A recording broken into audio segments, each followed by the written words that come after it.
Pour commencer, on va peut-être laisser Julien se présenter en quelques mots. Merci. Donc, Julien Lécuyer, en effet, comme disait Faouzia, je suis responsable du bureau de Paris de la Voie du Nord. J'ai 48 ans, je suis marié, 2 enfants, angevin de naissance, nordiste d'adoption. Et depuis 2000,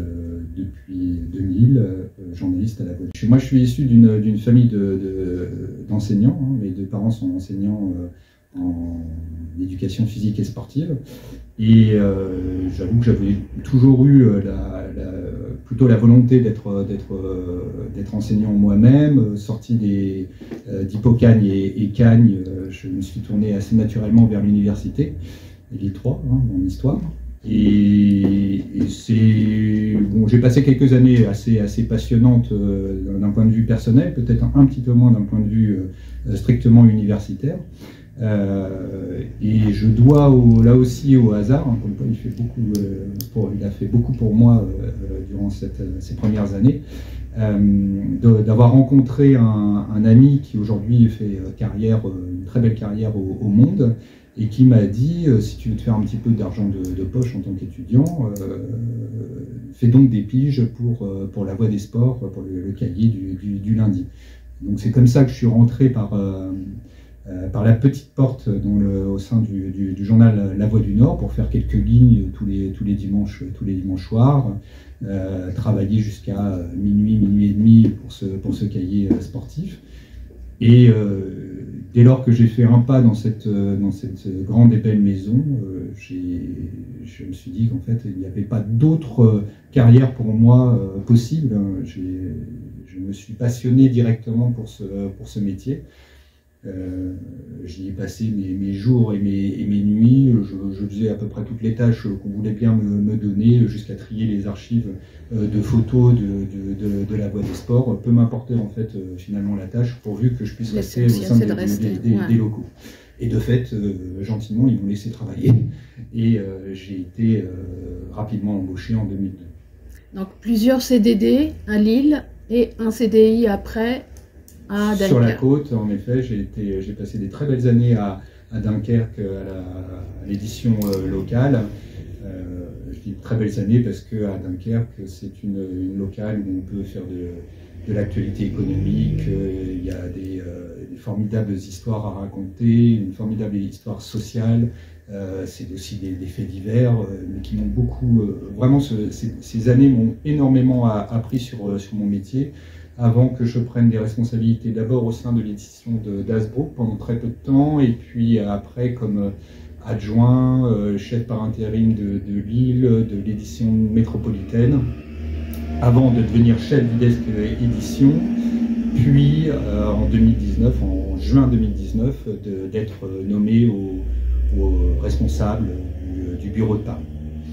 En début 2005, j'ai fait en effet 6 mois au Cambodge. J'ai travaillé pour le journal de Cambodge Soir. Puis je suis parti aussi en 2004, en effet, je suis parti en Afghanistan pour à la fois faire du reportage, mais aussi former des journalistes et servir de consultant pour un journal kabouli. Et puis après, je suis retourné en Afghanistan un peu plus tard, je crois que c'était en 2010 ou 2011, je crois. Et j'ai fait 3 séjours aussi en Irak jusqu'en 2016.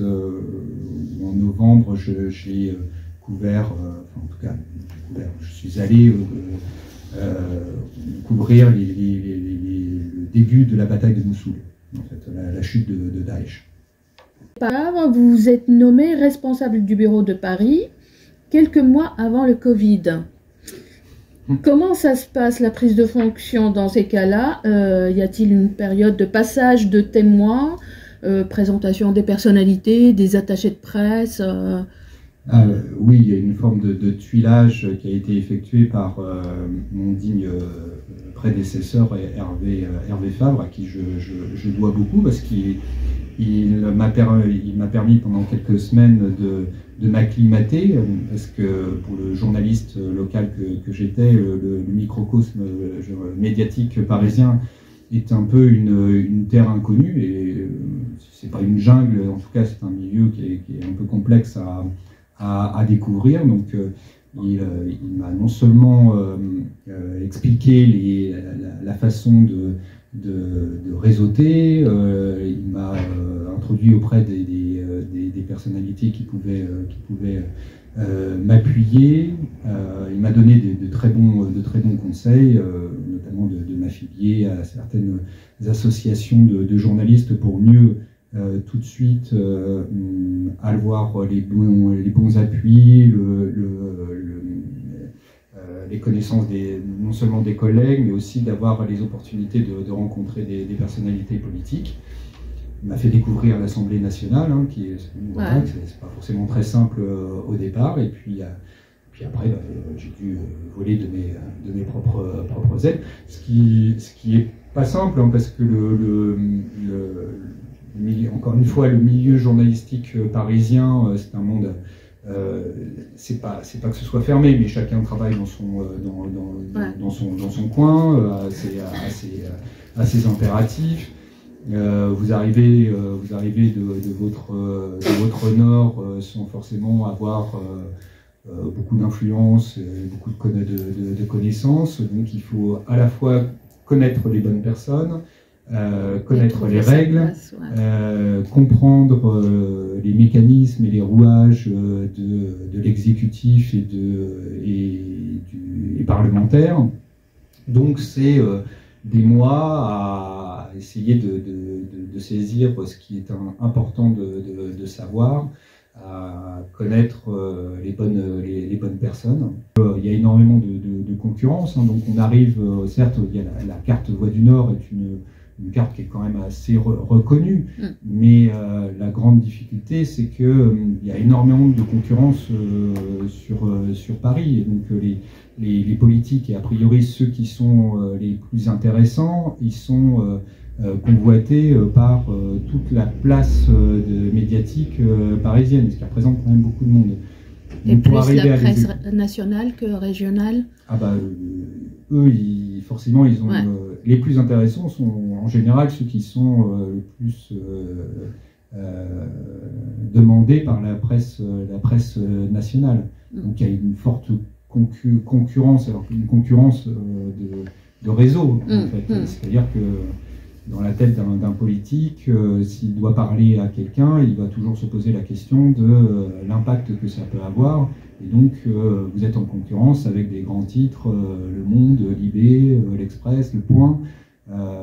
Encore une fois, même si la Voix du Nord est une carte prestigieuse, c'est parfois compliqué d'avoir... Ça n'empêche pas de décrocher un entretien avec le président en 2021, juste avant son déplacement ici dans la région. C'est ça, oui, c'est vrai. Ouais. À qui vous posez plusieurs questions sur la santé, l'économie, l'inondation et son éventuelle candidature.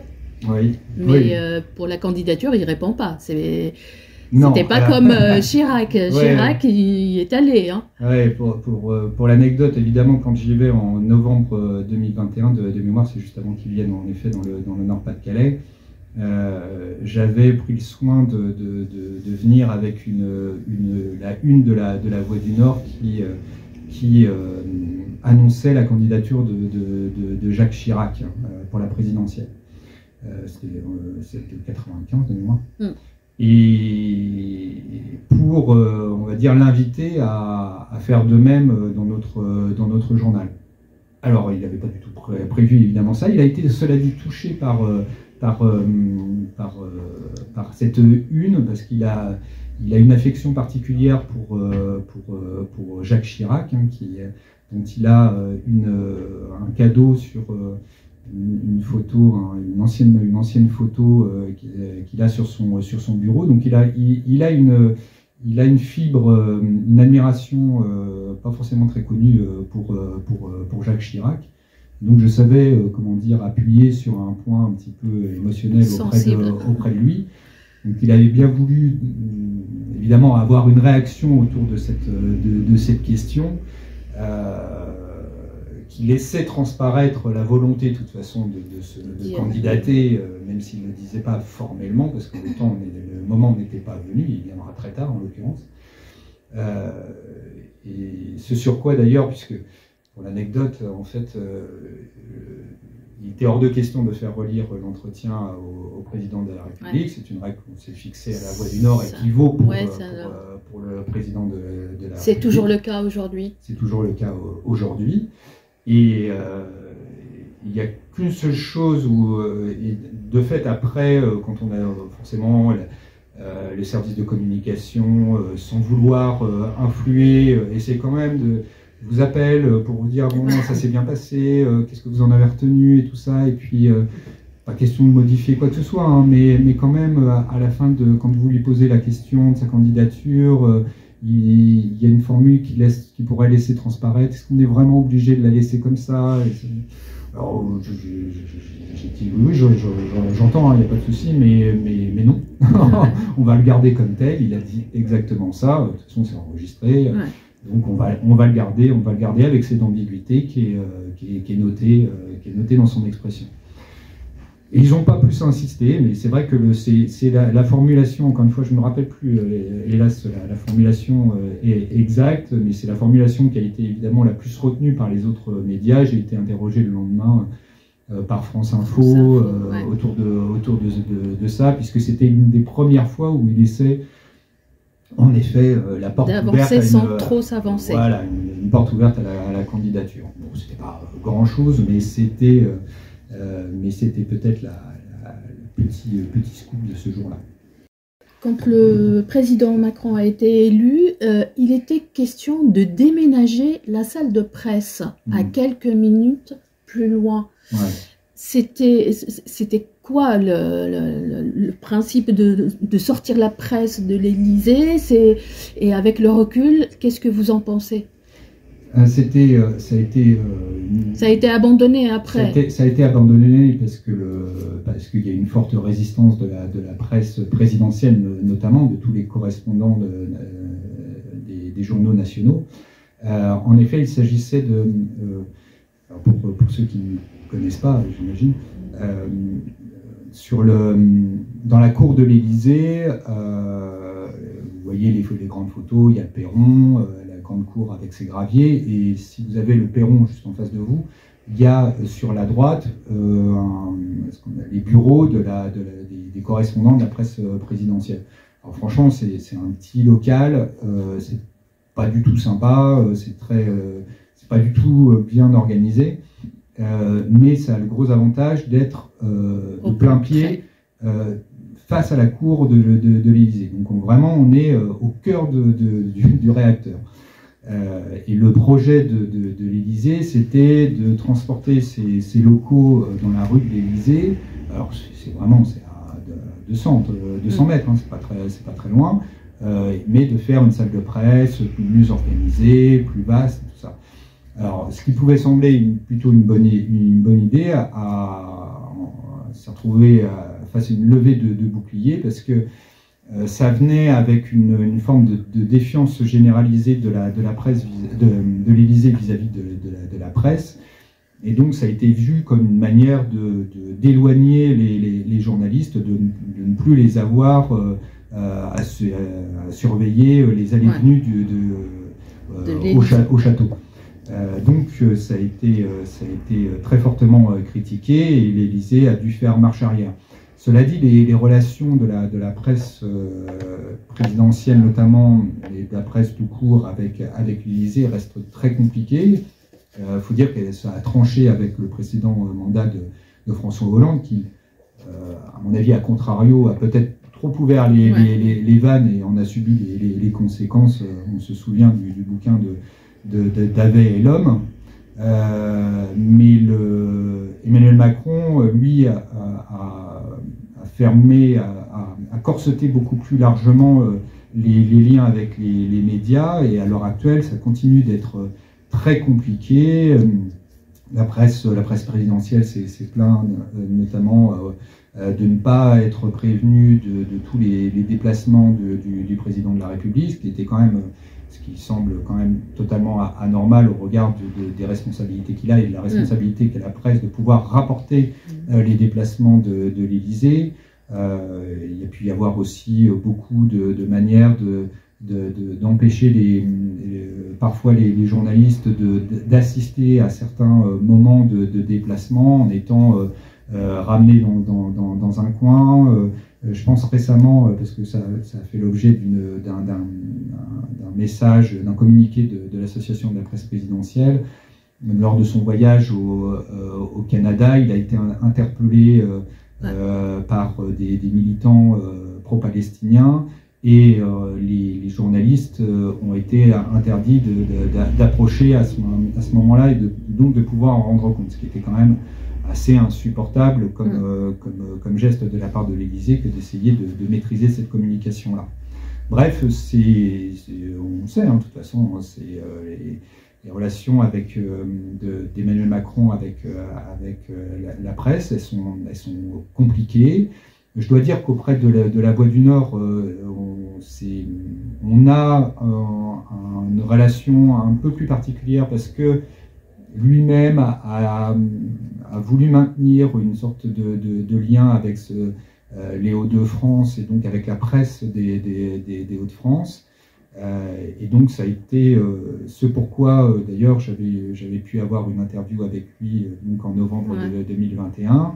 C'est pourquoi j'ai eu droit à plusieurs entretiens avec lui et que je crois qu'on a quand même réussi à tisser des liens de confiance. Est-ce que c'est une chance pour la région d'avoir un journaliste en permanence à l'Élysée, enfin, à Paris? Je crois qu'il y a plusieurs atouts. Évidemment, c'est pas moi qui vais dire que c'est pas une chance d'avoir un journaliste à Paris. Alors, ce qui n'est pas le cas pour toute la presse régionale. C'est pas le cas pour tout le monde, en effet.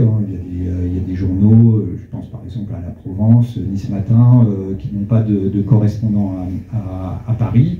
Bon, les grands journaux régionaux, ils en ont tous un, voire même plusieurs. Je dis nous parce qu'on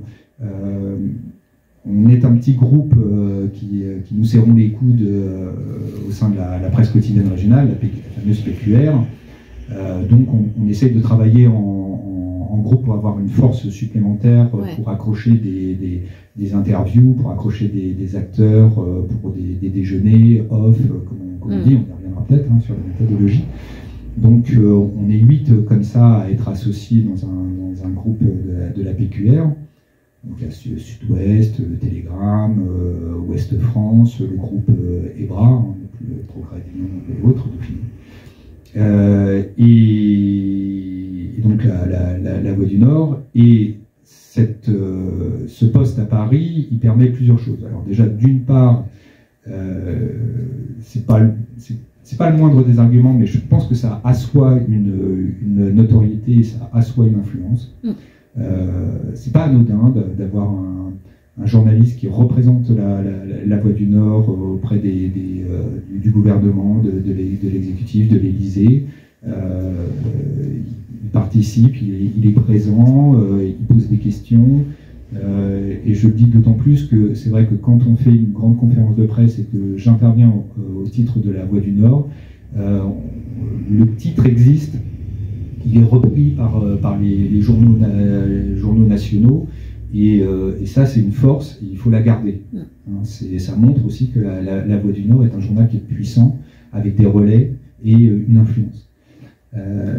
L'autre chose, c'est que j'ai comme fonction à la fois de faire le relais de l'actualité nationale, au même titre que la presse nationale. Donc, je vais couvrir par exemple la déclaration de politique générale de Michel Barnier, la nomination du gouvernement, ce genre de choses.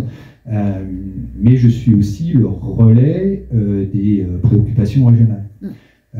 Donc je suis plus particulièrement les thématiques qui nous intéressent, que ce soit l'industrialisation, je pense aux inondations, les inondations, j'allais dire. Évidemment que ça doit ça fait déplacer plusieurs ministres. Et ça m'intéresse aussi, puisque moi je vais à la fois poser des questions plus thématiques auprès des interlocuteurs que je peux rencontrer, mais aussi me faire le relais des propositions de loi ou des projets de loi qui nous intéressent particulièrement, que ce soit encore une fois pour la politique industrielle, mais que ce soit aussi sur c'est aussi la loi d'immigration aussi. C'est évidemment la politique migratoire qui nous intéresse dramatiquement dans le Nord-Pas-de-Calais.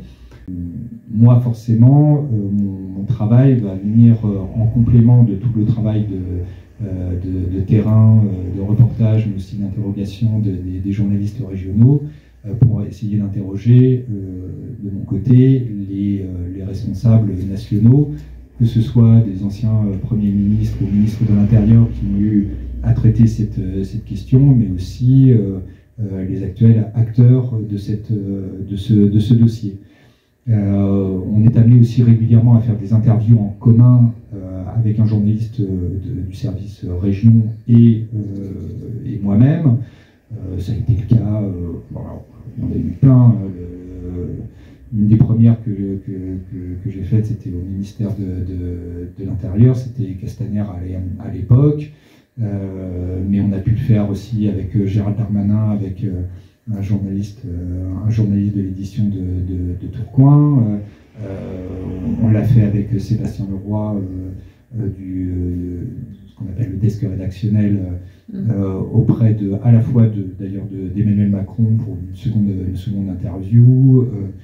Bref, on a eu plein d'occasions comme ça de le faire, ce qui permet à la fois de profiter un peu moi de mon réseau et puis de ma faculté à toucher les bonnes personnes, mais aussi d'avoir une force de frappe qui soit cohérente, à la fois sur notre objectif de traiter l'actualité nationale, d'offrir et régionale, mais d'offrir une information complète à nos lecteurs. Nos lecteurs, ils nous attendent évidemment notre spécificité, c'est de parler des sujets qui préoccupent la région, mais de fait, ces sujets qui préoccupent la région, ils sont très souvent d'une portée nationale. Ouais. Quand on traite des inondations du Pas-de-Calais, on traite évidemment des difficultés des habitants, des problèmes que ça provoque. Mais derrière les inondations du Pas-de-Calais, c'est en vrai la situation d'adaptation au changement climatique qui va occuper l'ensemble du territoire. Donc on a tout sujet régional, en vérité, peut avoir une portée nationale, un questionnement au niveau national. Et inversement, il y a parfois des dossiers nationaux qui émergent d'abord, qui trouvent une déclinaison naturelle en région. Et encore une fois, moi je me considère comme la courroie de transmission entre l'échelon régional et l'échelon national. Et sans, encore une fois, cette présence à Paris, je pense que cette courroie de transmission, elle serait beaucoup plus fragile et elle ne permettrait pas d'être aussi, je pense, pertinent et complet sur le traitement de l'actualité.